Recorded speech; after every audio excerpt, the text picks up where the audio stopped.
Hi, everybody. I'm Scott, And I'm Luke. And I'm Jonathan. and this is the No Way to Hollywood podcast. Thanks for joining us. Yeah, I'm glad that you're here. Especially you, Bo. Thanks for starting all the way back at the beginning and watching through our old content to meet us here today. We really appreciate you, especially your comment first. That was great. It is Just it so is a you good know, comment. for all of our viewers out there, if you do leave comments, we love to name drop you on the podcast. So feel free As to do long as it's that. like one of you every 5 years, that way we can really make a point of it. I mean, if we actually get popular and people start watching the podcast and they all start leaving comments, we'll just have the scroll at the end with their names on it, right? Will we? I mean, that's a lot of work, but Luke, yeah, maybe, Scott has voted that he is happy to put the title crawl together. I mean, at that point, we're probably making enough money that at least one of us could do it full time, right? Scott has delusions. Yes. What's new? So And so do many movies have delusions of grandeur. now that's a good statement right there. Yes, indeed. All right, on tonight's episode, we are doing a COVID 1 year later podcast. If you have been watching, one of our more interesting podcasts that we all enjoyed was kind of our, oh my gosh, what's happening?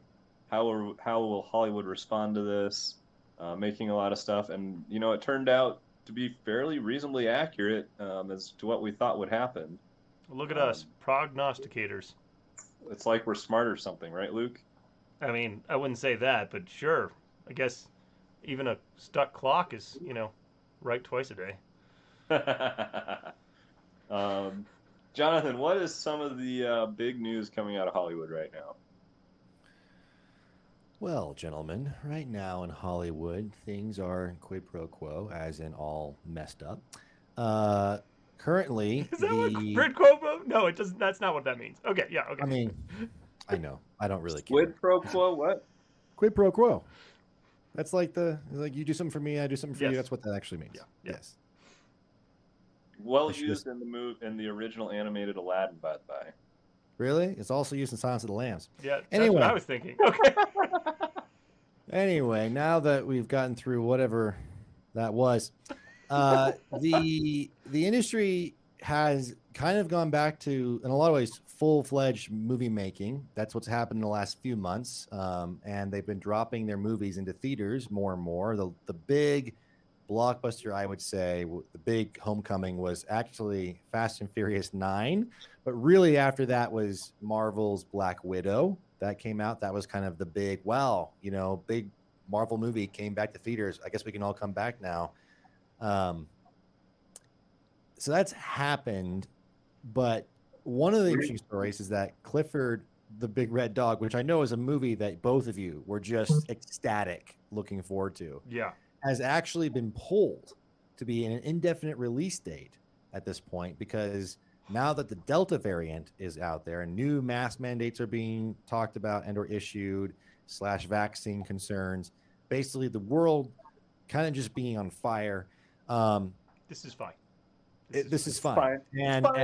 And really, that's Paramount who has that movie, and they pulled it. Now, they haven't pulled Top Gun as of yet. They haven't pulled other things. I don't know exactly what all the different studios are thinking, but the idea is that the Clifford... We're going to pull the movie that no one except children are going to go see, and we're going to keep the one that the... Okay. Well, I think part of that is the idea of, will families actually show up to see it? A single adult might be more willing to do something, but a family may not be willing to do something. Right, especially if it's like I have to put like my 8 kids in masks and sit in the... Yeah. Especially those kids that won't sit that long with a mask on their face. No. Right, yeah, yeah. So there's some wisdom potentially to it, but really it's just one of those things where I'm not sure if it's going to be, okay, theaters are going to close down again, and or everything's going to get pulled and delayed again. Because you got to remember, again, only in the last month or two have I started to go see movies again. Has Scott really gone to go see movies again? Has anybody have movies that are bigger started to really be coming back to the theater? It's only just started again. Yeah. In a lot of ways. And so the economic fallout for Hollywood's already been pretty severe. I mean, streaming things have tried to offset, etc. But anyway, that's just an interesting news story in the sense of is that a foretelling of the next 6 months? As we go into winter and things get harder to be outside and all that, are theaters going to have to, is it going to be a struggle again for Hollywood? And can they let that happen, or are they just going to push forward? So here's the question. Is Dune coming out in the theater or not? What's your guess right now, you guys? Dear God, I hope so. My soul yearns for yes. My soul fears no, but fears the mind killer. I will not. Yeah, I see what you did there. Trailer quotes and everything. Spoilers. I get no. I'm just kidding. You mean one of the most quotable lines of that book ever, like in all of pop culture? Whatever, it's fine. They have it in the trailer, my friends. It's all over. Okay. So that's a news story. Scott, did you have something you wanted to say about that? I mean, so for the record, I made the effort to go back to the theater last fall when they were like, oh, yeah, we can open it. And there was Tenet and there was a few other things. And then they were like, oh, wait, now it's almost Thanksgiving and people are going to go visit family and the virus is going to spread all over the place. So we'll close down again. Yeah, that was probably one of the bigger mistakes we saw out of Hollywood, especially for a film like Tenet that probably could have had a much better box office had they released at a time when people were still afraid to go to the theater. Sure. I will say that a lot of the new measures that I saw at the theater, even at that point in time, have kind of mellowed out. So, I mean, you can actually sit next to strangers again at the theater, which I think is going to keep people from going. So, holding a movie like Clifford for something like that makes perfect sense. I mean, if I'm a family, I'm not wanting to sit around other kids because I know how germy kids are. Just saying. I taught preschool for 3 years. I know what germs are. But that being said, I'm hopeful that we will still at least maintain where we're at right now in terms of new movies and the theater experience and what that's going to be like. Now, related to that, there is the news story about Scarlett Johansson suing Disney because part of her salary for Black Widow was based on box office, and that does not include streaming, which Disney seems to like to do for their bigger movies with Disney Plus and their special pay even more to watch the new movies thing. Well, and don't forget that the lawsuit also says, hey, and I see what you were doing where you were padding your own pockets, Disney executives, by increasing the shares of Disney Plus, whilst basically taking money out of my pocket. That's not okay.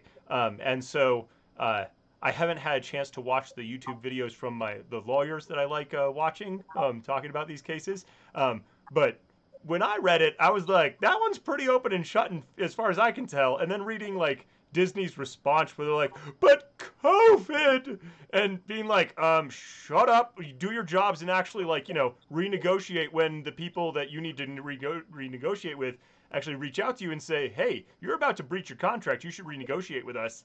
And they didn't, because the House of Mouse. So as far as I can tell, they're as far as I can tell, they're Disney's fully in the wrong, 100%. And as I was saying earlier this week, I kind of want just massive punitive damages. No, you don't get to do this to people. And you're big enough that you, one, should know better, but also you have enough money that you think that you can get away with it. And so, you know what? You can't. And we are slapping you so hard to force you to start actually thinking about your contracts a little bit better. But of course, that's not how the law works. Probably for the better. Maybe. Yeah. Jonathan, what thoughts do you have on this? Well, if what Luke has reported to me is accurate about this whole hey, they reached out to Disney and said, hey, let's renegotiate. It's not about taking a stand for the theater. It's about, hey, if you're going to do this, just make sure that we renegotiate and do this right, because my salary is based on this. I didn't agree to do this for, I've been she's been a pretty big part of the cinematic universe for a long time. It's truly her last film.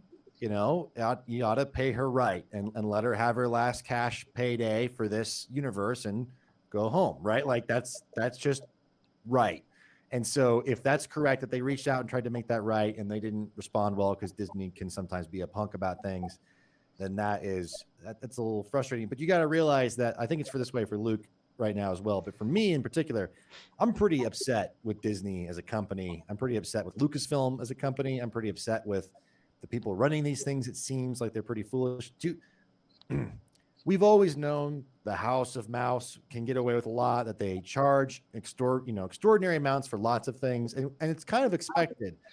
But just to put this in perspective, again, like another thing the House of Mouse is doing right now is the Star Wars hotel they've been building. It's just a hotel, guys. Like I know it's a crazy, cool, immersive experience, but it's a hotel next to a park where you can then go to Star Wars Land, basically, which is Galaxy's Edge. I know there's other, but just basically you're going to Star Wars place, right? To stay there for 2 nights is $6,000. I really kind of hope the House of Mouse becomes the Rubble of Mouse for a while. Like I really hope that something happens to them that helps them get a good swift kick in the butt to realize that maybe they should think differently about everything they're doing, from their storytelling to how they treat the people that they're hiring to how they treat people who come to their parks, to their fans. And that's the other thing, considering what they've done with Star Wars and how much they've taken that franchise and for the most part done their darndest to destroy it. I mean, don't get me wrong. Lucas set the precedence with the prequels for how Disney could ruin it, and then sold it to Disney after he realized that he did ruin it. And Disney still made plenty of money with stupid Star Wars. Let me put this into perspective for you. I just watched a video from an interview about George Lucas talking to this guy, just giving a brief idea of what his treatment, his idea, his outline, if you will, for the sequel trilogy would have been. Now, I've heard some really disturbing things, like he was going to get into midichlorians and microbiology. Let's not forget that Lucas is Lucas. But the ideas that were coming out of Lucas suddenly seemed so good compared to what actually happened. And if you can do that, if you can take what Lucas, who we were all in a place of like, dude, don't let Lucas do anything, he's going to ruin his own franchise, to coming all the way back to like, Lucas, I kind of just wish that you ruined your franchise some more, because it still wouldn't have been as bad as what we got in a lot of ways. Like, there is just something unholy about like the destruction of Star Wars and the way it went down. Anyway, all to say, Star Wars, Disney, Scarlett Johansson, like this whole thing. We've heard rumors that Lucasfilm is a really toxic environment for employees. We've heard and seen accounts where like basically really hardcore fans who have been nothing but just loving on, say, Star Wars have been attacked on Twitter and stuff by various Lucasfilm employees. Like there's some pretty messed up stuff going on in that company. So I'm kind of with Luke where I don't want to just be vengeful, but there's a level where I'm like, look, if they're in the wrong, get them. You know, like just go get them, because they need something to keep them humble. They need something to at least take a loss, just even just a loss. I don't care if it's not even that big of a deal to them, but just like, hey, you guys can't just do this. Something needs to be better than this. So yeah. Well, and that's where I want it. Yeah, okay. I would push, because justice sometimes gets, a little fired up inside of me. Like, I don't want them just to be like, well, we took a loss. I want them to be at a place where it's like, no, like, not just like, oh, yeah, we can just write that off and that's fine and okay, whatever.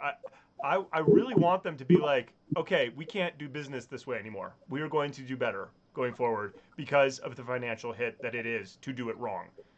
I don't just want it to be like, that kind of burned a little bit. I want it to be like, no, we need to change the way we do business to do it better. I guess I would love for that. I'd love for them, again, to learn how to do storytelling differently, how to have a different mindset about everything. I love a lot of things from Disney. I just expect nothing less than nothing more than like, okay, we lost. Yeah. But who knows? Maybe in time they'll do enough dumb things that they'll be the rubble of Mouse. I don't know. We'll see. So how much, I mean, in the midst of COVID and everything that's going on and trying to figure out how Hollywood is actually going to run anymore, how much grace do we give to other studios that we're not giving to Disney right now for various different reasons?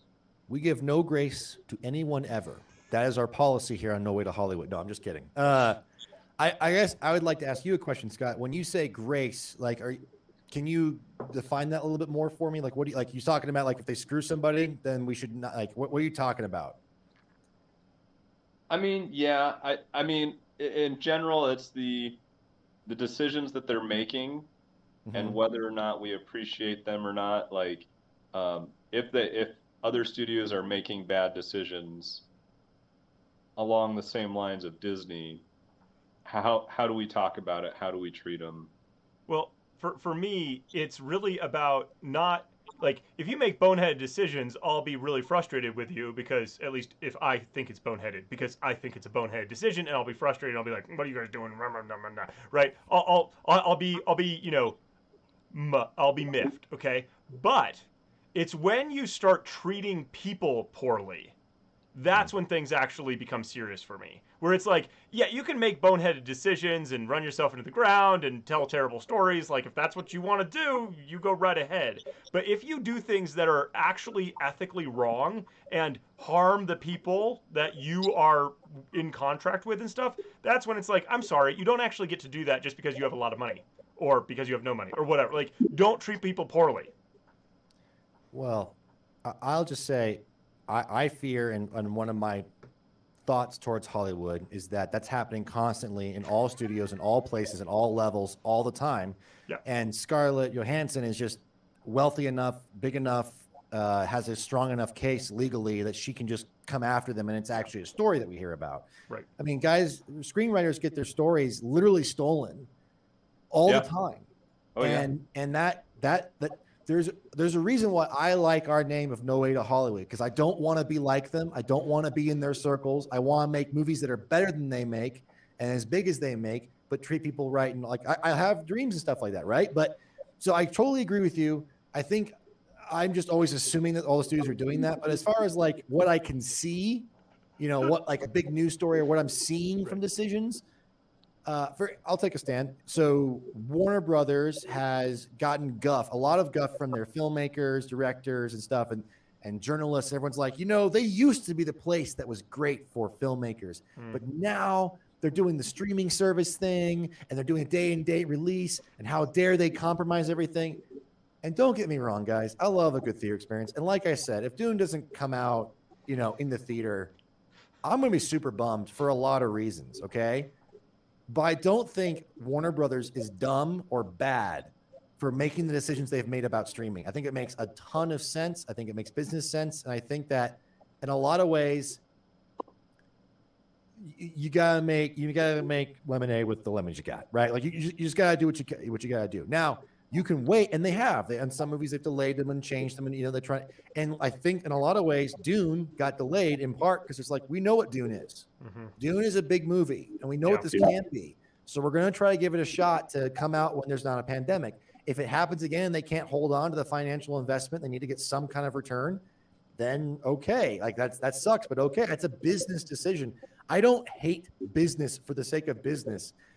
I do hate screwing people over, and I do think it's disappointing that we can't do things the way we want to. But I think that's a little foolish for everyone to be like, look at, you know, HBO Max destroying, you know, filmmakers' art. It's kind of like, I understand that sucks. That's not what you wanted, but at the end of the day, your movie's still being seen by people. Like, you're still getting money, and the movie's still happening, and people are still going to care on some level. And honestly, Wonder Woman 1984, yeah, bring that out in the pandemic. Nobody cares anymore because that movie kind of sucked, right? Like, it's okay.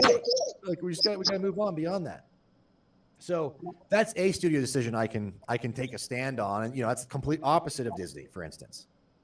You know, you're making me wonder if I ever saw Wonder Woman 1984.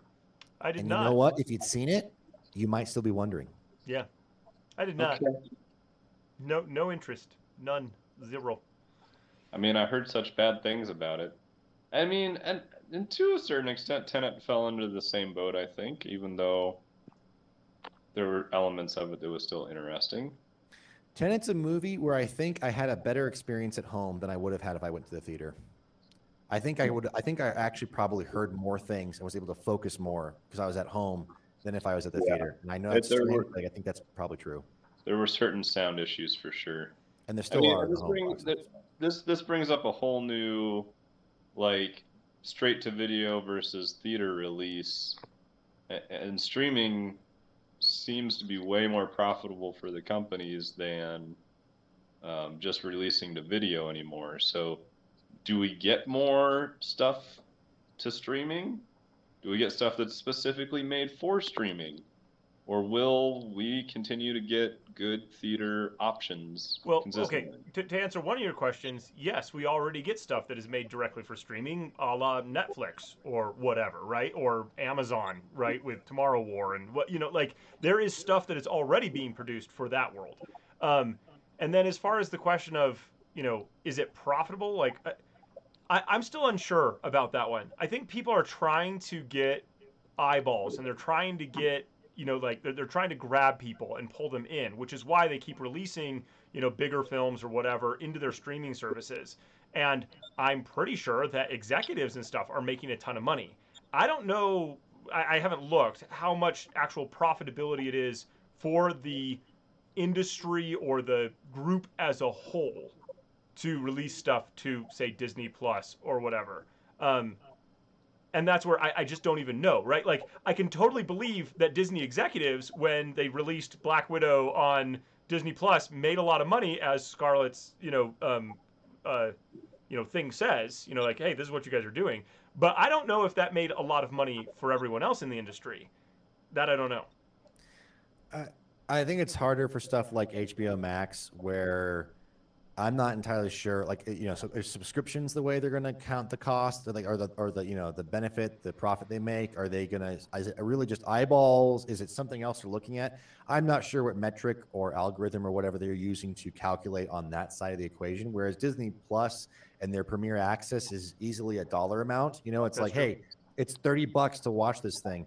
And so on the one hand, we know that Jungle Cruise made another $30 million or so on its opening weekend from the Disney Plus side of things, which means around 10 million people watch Jungle Cruise at home and spend $30, which again, if you consider that in a normal time, pre-COVID, potentially those were families who would have gone to the theater and a ticket cost $12 at least. And you've got 4 people, mom, dad, and 2 kids potentially.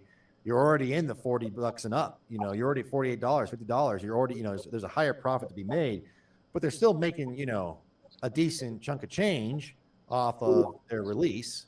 Well, and they don't need to negotiate with theaters and split that cost at some point in some way, right? So it's straight to pocket for them in a sense. And there's been some deals between different streaming services and theaters and studios. Like there's all sorts of stuff going on for them all trying to find a way to survive and to have the best economic support they can during this time.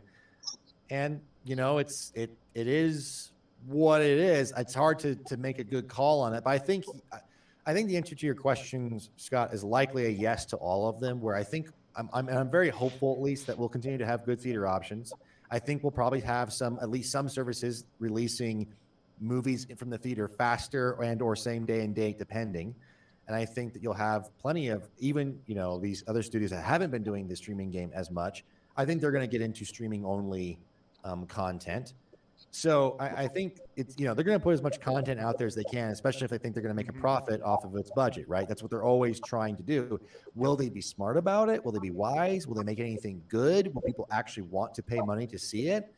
That's where I get very depressed and think they don't even know how to make escapist entertainment anymore. I'm not sure how they're going to survive if they can't even do that, right? Like, you can't even do that right and make a good chunk of the country want to go see your film. I'm not sure how you're going to make money. Right. Okay, well, here's another question that I've been kicking around. Speaking of, this lawsuit out there against Disney, how accurate do you think it is that the flop of Black Widow's, theater going is due to the fact that it was available via streaming and or piracy, versus people just heard that it was a bad movie and stopped going because it actually tanked? And I don't think we have numbers on Jungle Cruise yet because it just came out, so I haven't seen what we don't know what week 2 looks like for that yet. Because I'm curious if that is a universal thing that happens when something is available day and date, or if that is unique to, hey, this movie just didn't get good reviews and people were, saying it was terrible, so people stopped going. And that's what I'm trying to sort out, because that is one of the big cruxes of the thing, which is people stopped going to the theater, nobody watched this movie because it was available over here, and like just people didn't watch it. I think it's actually hitting on a couple of other issues that have been longer standing than this pandemic, which is, I think if I recall, movies for a large part, all your big blockbusters were basically had one weekend and there was some money after that, but there's always a sharp drop off after the first weekend. Unlike older box office hits that kind of had not necessarily the most impressive opening weekend, but would have some staying power, would be in theaters for a while, and make money over a longer period of time, and thus they would get that nice big sum. And it's been, there's been movies that have been big box office and have sort of maintained for a long time. There's been movies that were quiet at the beginning and then got big over time. There's movies that have, that's been around for a long time, but seems. But in this case, it is an unprecedented drop, according to what I was reading about from Marvel movies. Like, this movie is a Marvel movie. It had a good opening weekend, good opening week, and then it just fell off the cliff. And the lawsuit says it's because you had it available on streaming. And I'm wondering if you guys think that's true. We'd have to have numbers on the streaming, right? Like, we'd have to see if the streaming numbers maintained or even increased. If we knew that, potentially we would know that, okay, it is absolutely a streaming, like that seems to correlate. Those two pieces of information seem to correlate, but even then we wouldn't necessarily know. Right. And, is it because it's bad? I mean, bad to who? Right. Apparently a lot of critics are saying it's good. There's people, I had people in my theater clap for it after they watched the whole thing. They watched the whole thing and then they clapped. And I thought, I don't know where you are. And I don't think it's back a terrible in the theater. movie, good experience. Yeah. Right. Yeah. I think it's, again, I think it's more about, hey, we're back to the theater, but there's just so many factors at play, Luke, where it's like, I guess I don't know that I buy the argument that it's streaming, because I think there's so many other factors that would also contribute to that number going down sharply. I know it's unprecedented, but is it unprecedented because more Marvel movies come out since the pandemic started? Right. Is it unprecedented because this is a movie that was probably going to be bad even when it came out? Like, I don't think people were super hyped for it when it was pre-COVID times. So it may have already had an issue to begin with and then was elongated and delayed and then finally showed. Like, there's so many things about that particular case where, why did it have an unprecedented fall off? I'm unfortunately unable to make that call. And I don't know. Yeah, I really believe that I would expect that after that first weekend, all the streaming numbers would drop off dramatically too. I have no reason to believe that they would stay strong. Especially, I would think that if anything, streaming numbers might drop off before theater numbers might drop off. I mean, that's the convenience of your home. When do you not have the time to get to your home? Like, you can choose it whenever, sure, and you may not get on it right off the bat, but I would think all those numbers would go down. So I don't know. It's just I don't buy the argument as certainly not the cause and the lone cause. Okay. I'm curious to see Jungle Cruise's numbers, and I'm curious if the court case actually reveals any of this stuff publicly. Sure. Because I'm just curious. Yeah, that would be very interesting. I would love to see it go down because, movies that aren't great aren't getting people to come see them. That would be kind of cool. Hey. And then movies that are good, maybe have people show up. Like, that would be awesome if that actually worked out that way. Yeah, but Disney's still making live action films, so clearly not yet a thing. That's the thing. Transformers made lots of money. So I've been in this sort of hopeless state for a long time. I don't know. All right, gentlemen. We are about at that time in the show. And I know we've talked in previous episodes about movies that are theoretically coming out between now and the end of the year post-COVID. But is there any new thoughts that we can give our viewers on something they might want to go see? Well, new thoughts are hard because I feel like we've already said the thoughts. I don't know. I will just reiterate that Dune is coming to theaters. And you, if you say it enough, it must be true. I'm just very hopeful. And here's my thing. I realize that as much hope as I have that I could go see this movie and find out that Dune is terrible on so many levels, I could find that out. It happens. But if this movie's half as good as I'm hoping for it to be, I recommend everybody get their butt out. Like, go watch it on HBO Max if you want to first. Fine. If that's how you want to do it, if you want it, fine. But like, go to the theater at some point. Go check that movie out. I bet you it's a better movie on the big screen. I think it's really truly got a shot at being a masterwork of cinema that is both artistically excellent and a really good story and very satisfying on like a large level. And I don't think that comes around very often in cinema history, period, let alone in the middle of pandemic times. So if it's not too dangerous and you want to give it a shot, go give that movie a shot. Otherwise, I don't know. You got anything, Luke? I mean, well, okay. There's the new Val Kilmer movie. I'm interested in what's going on with that, right? What's that all about? Because just again, you get a peek behind the curtain of someone's life, at least the way they're telling it. So that could be interesting. And then is this like a biopic on Kilmer? No, it's based off of footage from his own life. Like, I think he's making it or something. He had a video camera, like he had a camcorder with him behind the scenes of wild movies that he was on. Like, he just kept on filming stuff from like his teenage 20s on. And so he got all this footage, and then you do a documentary about interviewing him and others and talking about it. But you've got all this footage from his life actually there and behind the scenes, and like directors telling him turn that off, and him being like, no. I'm just not going to. I all of a sudden understand why Luke is so interested in seeing this movie. I mean, I'm curious. I'm curious as to what's that. Of course, Top Gun, of course, could be a lot of fun, but I don't know, right? So these are, obviously Dune could be good, Top Gun, but like Val, do I need to go to the theater for that? No, like I can watch that whenever, right? So okay, as a parent who doesn't go to the theater anymore because I'm a parent, I will probably see if I can go with these two yahoos to go see Dune in the theater. It's probably worth trying that out at this point in time. We'll see. We'll see what ends up happening, right? Wow. Jonathan, we might actually get Luke to go to the theater with us. I know. He'll probably come on our second or third viewing. Quite possibly, yes.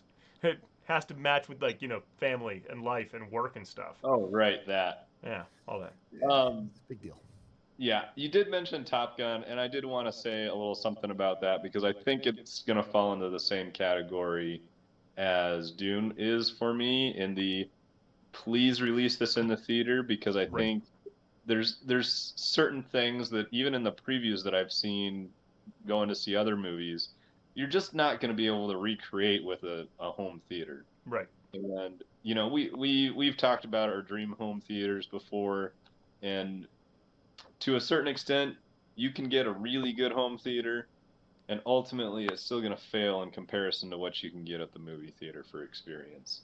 So the flybys in Top Gun, the little fly right between the two guys and bend their wings. Welcome to the danger zone at least 8 times. At least 8 times. They're not. Apparently, they go to the beach, but they don't play volleyball this time. They play football. This is a Top Gun movie? I call hijinks here. So, in light of that, I think there's just enough stuff that I've seen in the previews for that movie that I really want the theater experience. I mean, if you're shooting in IMAX, at Jets, it'd probably be better in the theater than watching it on your phone. And I just want to say one thing on both counts of these films is that I really believe that one of the things that's really been broken is trust from audiences, especially middle America audiences, of this movie's actually going to be worth my time for any reason. Mm-hmm. There might be big spectacle, but I'll be insulted. There'll be an agenda thing. There'll be something I don't really care about. There'll be this really boring story. Something else is just going to fall apart.